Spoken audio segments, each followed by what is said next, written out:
সাবধান, খারাপ সময় আসার আগেই এই লক্ষণগুলি দেখা দেয়। তখনই সতর্ক হবেন আপনি। কেউই চায় না তার জীবনে খারাপ সময় আসুক। এর জন্য একজন ব্যক্তি নিয়মিত পূজা অর্চনা করেন এবং বিভিন্ন ধরনের প্রতিকার করেন। জ্যোতিষ শাস্ত্র অনুসারে খারাপ সময় আসার আগে মানুষ কিছু লক্ষণ পেতে শুরু করে।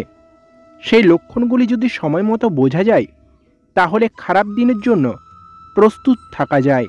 তো চলুন দেখে নেওয়া যাক কী সেই সংকেত, যে সংকেতের দ্বারা আমরা বুঝতে পারবো যে আমাদের খারাপ সময় আসতে চলেছে। বেশিরভাগ মানুষ প্রতিদিন সকাল সন্ধ্যা বাড়িতে পূজা ও আরতি করেন। আরতি করার সময় যখন প্রদীপ নিভে যায় তখন বোঝায় খারাপ সময় ঘনিয়ে এসেছে। এমনটা বিশ্বাস করা হয় যে ঘরে তুলসী গাছ যত বেশি সবুজ থাকবে, পরিবারে তত বেশি সুখ ও সমৃদ্ধি থাকবে। একই সময়ে তুলসী গাছটি যদি হঠাৎ করে শুকিয়ে যেতে শুরু করে, তার মানে হলো খুব শীঘ্রই আপনার উপর চরম বিপদ আসতে চলেছে। জ্যোতিষশাস্ত্রে সোনার জিনিস হারানোকে অশুভ বলে মনে করা হয়। সেই সঙ্গে আপনার সোনার কোনো জিনিস হঠাৎ হারিয়ে গেলে তার মানে বাড়িতে অনেক সমস্যা আসতে চলেছে খুব শীঘ্রই। এদিকে আপনাকে অবশ্যই সাবধান হতে হবে। ঘিকে সমৃদ্ধির প্রতীক বলে মনে করা হয়। এমন পরিস্থিতিতে হঠাৎ হাত থেকে যদি ঘি পড়ে যায় সেটাও খারাপ সময়ের লক্ষণ।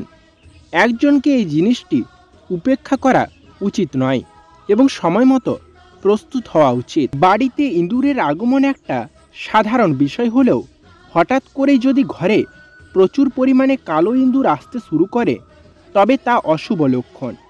এর মানে হলো কোনো বড় সংকট আপনার জন্য অপেক্ষা করছে।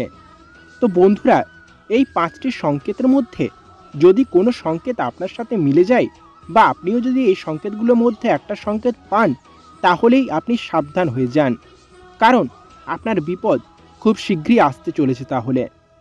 আর আজকের এই ভিডিওটা এই পর্যন্তই। আজকের ভিডিওটি যদি ভালো লাগে তো অবশ্যই লাইক কমেন্ট শেয়ার করতে ভুলবেন না এবং চ্যানেলে নতুন হলে চ্যানেলটিকে সাবস্ক্রাইব করে আমাদের পরিবারের সদস্য হয়ে উঠুন। তো চলুন দেখা হচ্ছে আরেকটা নতুন কোনো ভিডিওতে। ততক্ষণের জন্য ভালো থাকবেন, সুস্থ থাকবেন, দেখতে থাকবেন আজকের কথা। নমস্কার।